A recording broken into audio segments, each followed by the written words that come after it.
I mean, hello? Hello? Who's there, please? Or not? What the... For the love of... Mrs. Dalton! Uh-oh.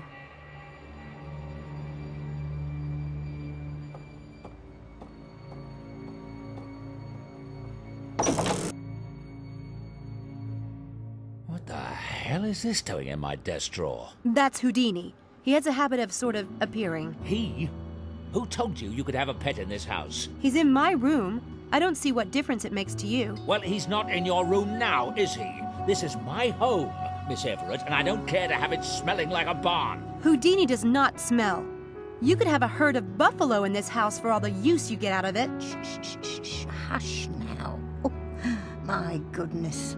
What a to-do about nothing. I'll take him back upstairs and put him in his cage. Put the thing in the garage. No way! He'll freeze out there. Put him in my room, Mrs. Dalton. Sam? Oh, by the way, who's visiting the house today? What do you mean? I saw a woman on the stairs, just now. Blonde, white dress. You saw no such thing. The lighting on those stairs is terrible. I keep asking that something be done about it, but no one pays the slightest attention. Bothering poor Dr. Stiles with nonsense like that.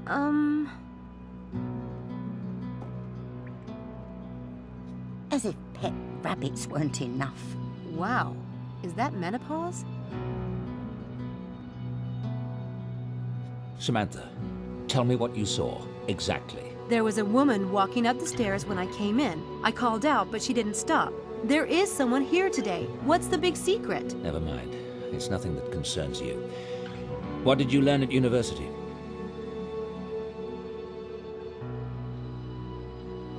Dr. Stiles? Yes?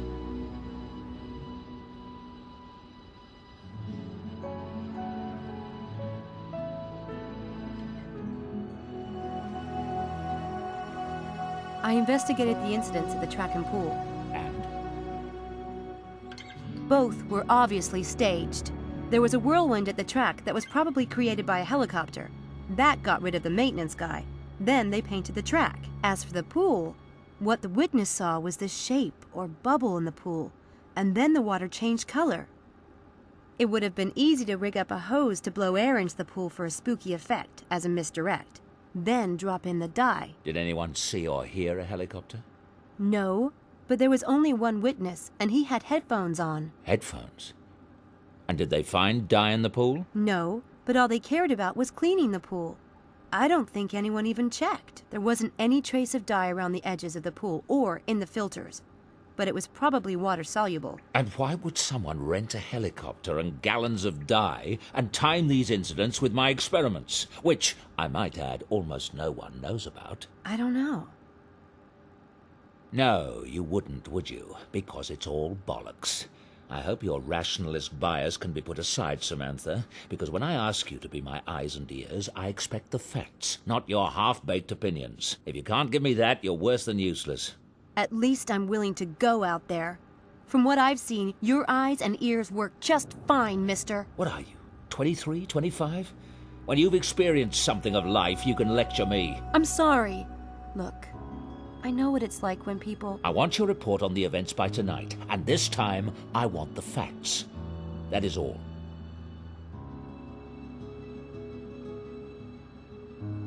The Lambs Club is really worked up.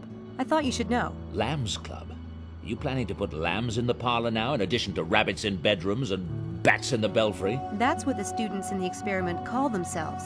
You know, as in Lost. Or better yet, sacrificial. God help me. What do you mean they're worked up? They're freaked about the track and pool incidents. Some of them might not come back. What? What nonsense. What does it have to do with them, I'd like to know? The conditions of the experiment must remain the same. Those students are your responsibility, Samantha. Getting them here is your job, and I expect you to do it. Right. Did you know any of the students before the experiment started? No. Why? Just wondering. I don't think the students have any connection to the incidents. You don't? Why? Just do as you're told, Samantha. Yeah, I've always been real good at that. Tell me about you and Dr. Linkweller. I see you've been amusing yourself with gossip, or ancient history, rather. I neither know nor care what Linkweller is up to these days, though I heard he was the keynote speaker at the Göttingen conference last year, which just goes to show you the discernment of the academic community. Malik works for Linkweller. He's his grad student. Tough luck for Malik.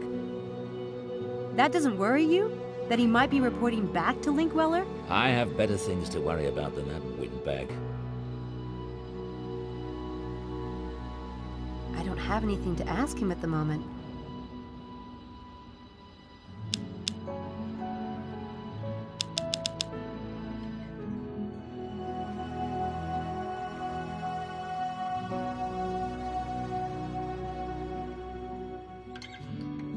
Hi. Wow. Everyone looks so serious. I get that way during the full moon. Some people do the werewolf thing, while I do Walter Cronkite. Well, it feels momentous, doesn't it? We're agreed, right? We're going to vote. And we'll all either stay in the experiment or quit. Whatever the group vote decides. One for all and all for one. How do we do it? Should we just raise hands? Silent ballot? Do we need that? Does anyone care?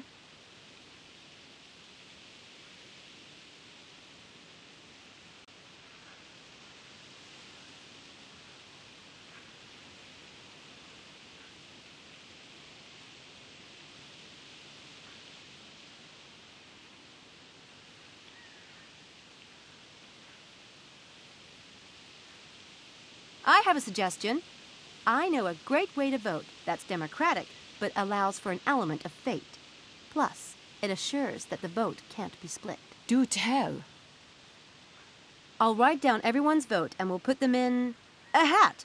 Charles, can we borrow yours? We'll draw one ballot from the hat, and that will be the final decision. Interesting. It's good. Chances will favor the more popular answer, but it still allows everyone a shot. Like drawing straws. Fate. It allows for fate. I like it. Good. Let's start. Charles, quit the experiment or stay. Quit. Helena? Not that it isn't a barrel of laughs, but quit. I vote quit too. I'm sensing a trend here. I vote stay. Stay. And now me. I vote stay. Good thing we're relying on fate. Who wants to pick? I'd like to. May I? Go on.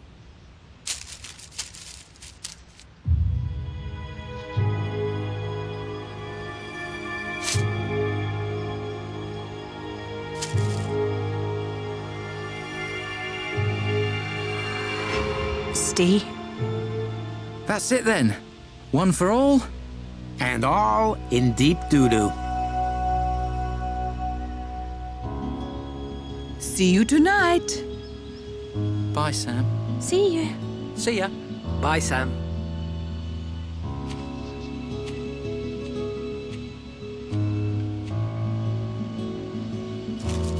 Did you rig that, oh great Sam Eaney? It was a split vote. It could have gone either way. I hope you know what you're doing.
Damn it.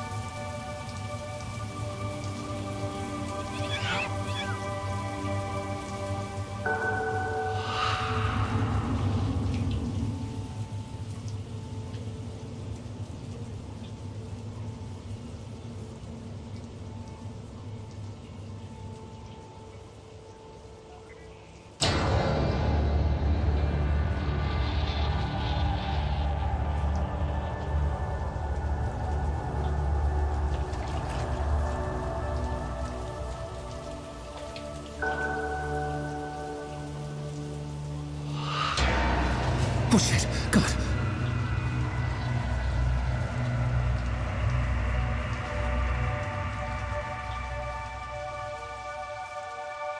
Laura?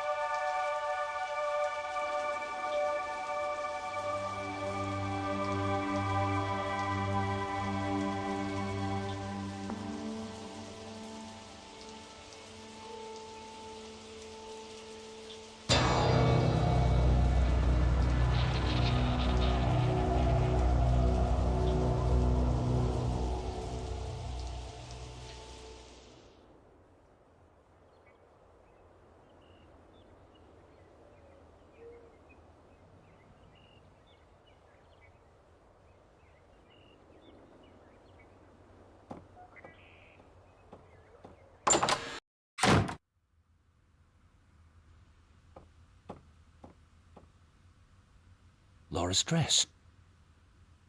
Could Laura herself have taken it? Now I really am going mad.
What is it, Laura? Keep going, darling. Give me a few more letters.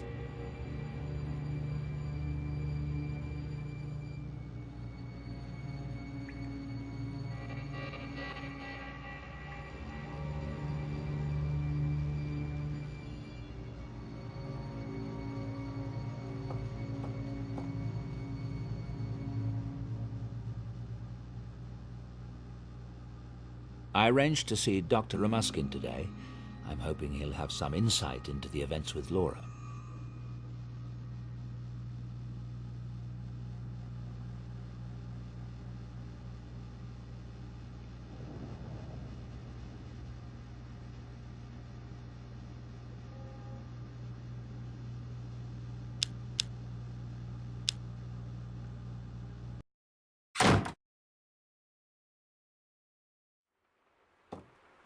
Dr. Stiles, it's very good to meet you. Sorry to disturb you. It's an honor. I remember when your Scientific American article came out, my colleagues and I were thrilled to see such open-mindedness in a leading neurobiologist. As you can see, things have deteriorated since then. Please, come inside. On the phone, it sounded important.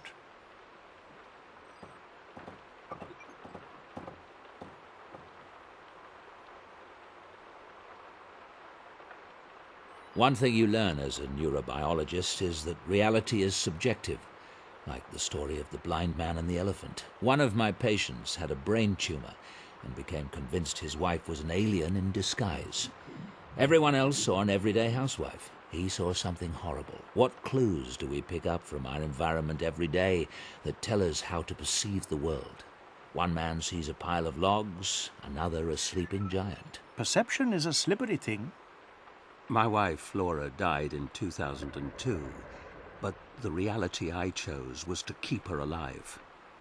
In my mind and in my heart. I started experiments in an isolation tank to bring back as many memories of her as possible, even the small and subtle ones.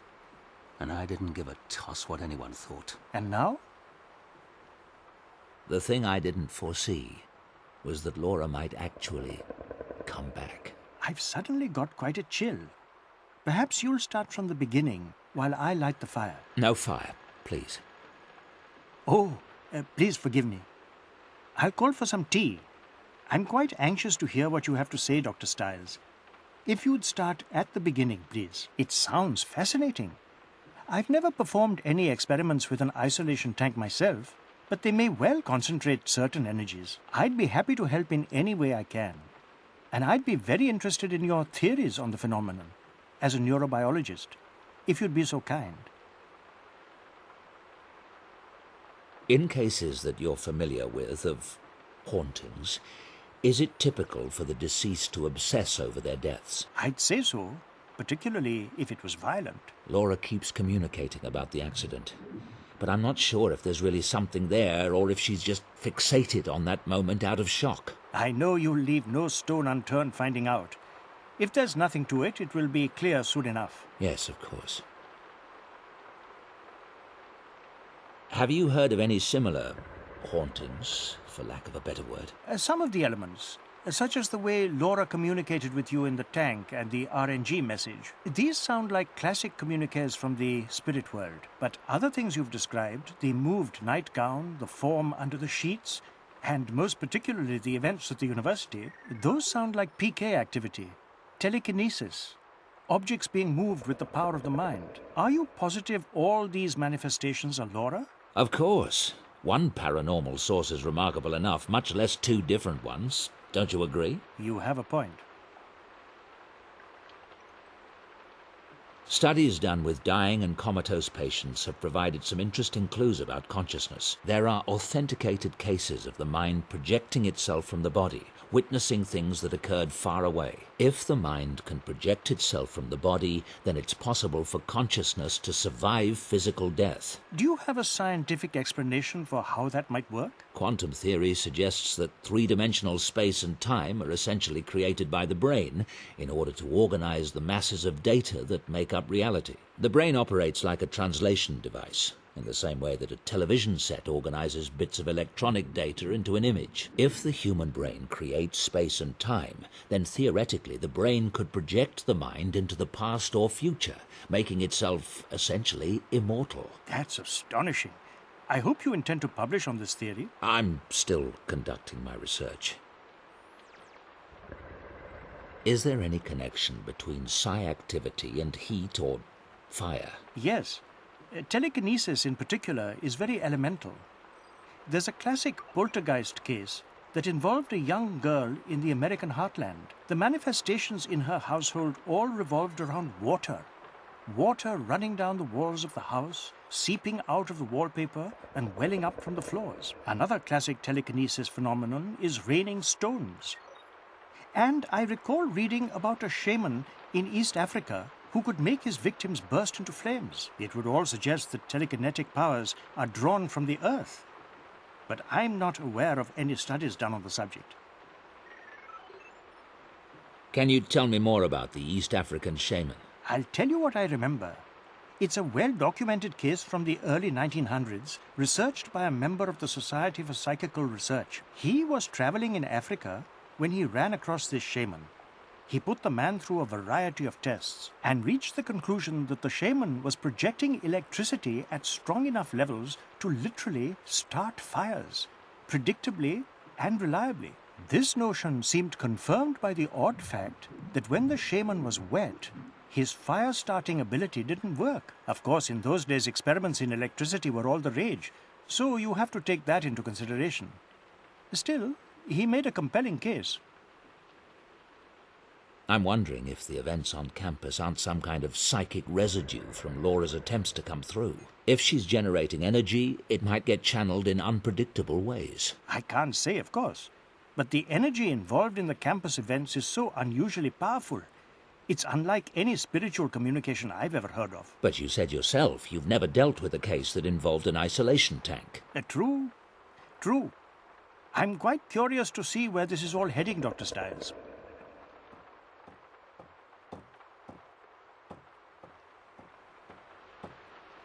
Thank you for your expertise, Doctor.